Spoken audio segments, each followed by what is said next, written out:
দ্রব্যমূল্য নিয়ন্ত্রণ ও অবৈধ সিন্ডিকেট ভাঙতে লক্ষ্মীপুরে ১১টি স্থানে চালু হয়েছে ন্যায্য মূল্যের বাজার। জেলা প্রশাসনের এমন পদক্ষেপে স্বস্তি ফিরেছে জনমনে। ভোক্তারা জানিয়েছেন, ন্যায্য মূল্যের বাজারে ২০ থেকে ২৫ টাকা কমে সব ধরনের পণ্য কিনতে পারছেন তারা। লক্ষ্মীপুর থেকে পলাশ সাহার প্রতিবেদন, জানাচ্ছেন সৈয়দ মাহমুদ। নগদের সর্বোচ্চ বার ১৬৭ টাকা রিচার্জে পাবেন ১ লাখ টাকা পুরস্কার। আরও আছে প্রতি সপ্তাহে পুরস্কার ও ক্যাশব্যাক। অসাধু ব্যবসায়ীদের কারসাজি সহ নানা কারণে দ্রব্যমূল্য বেড়েই যাচ্ছিল।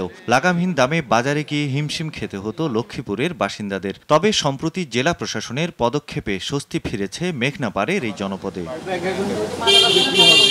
স্থানীয় প্রশাসন জানায়, ইউর ব্যাটম্যান নামে স্থানীয় একটি স্বেচ্ছাসেবী সংগঠন ও ছাত্র প্রতিনিধিদের নিয়ে গত ২৭ অক্টোবর জেলা শহরের জুবলি দিঘির পাড়ের ২টি স্থানে ন্যায্য মূল্যের বাজার চালু করা হয়। এরপর শহরের তিতাখা মসজিদ সংলগ্ন রাস্তা, কমলনগর, রামগতি, রায়পুর সহ বিভিন্ন উপজেলার ১১টি স্থানে বসানো হয় বাজার।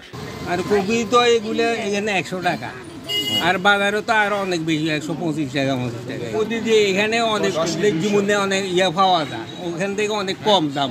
কোনো মধ্যস্বত্ব ভোগী নয়, সরাসরি কৃষকদের কাছ থেকে পণ্য কিনে তা বিক্রি হচ্ছে বাজারে।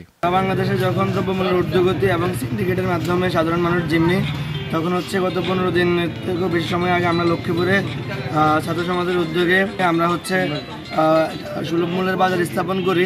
মানুষ ন্যায্য মূল্যে বাজারে পাচ্ছে, হয়তো ১০ টাকা ২০ টাকার এখন ডিস্টেন্স, তবে এই ডিস্টেন্সটাও ইনশাআল্লাহ আরো কমবে। ন্যায্য মূল্যের বাজারের পরিধি যতই বেড়েছে ততই কমেছে সিন্ডিকেটের আধিপত্য।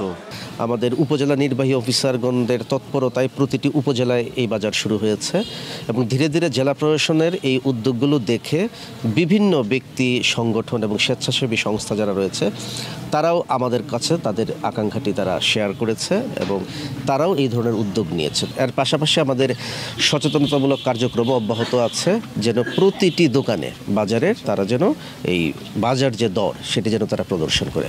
অবৈধ সিন্ডিকেট ঠেকাতে জেলার অন্যান্য বাজারেও নজরদারির কথা জানিয়েছে লক্ষ্মীপুরের জেলা প্রশাসন।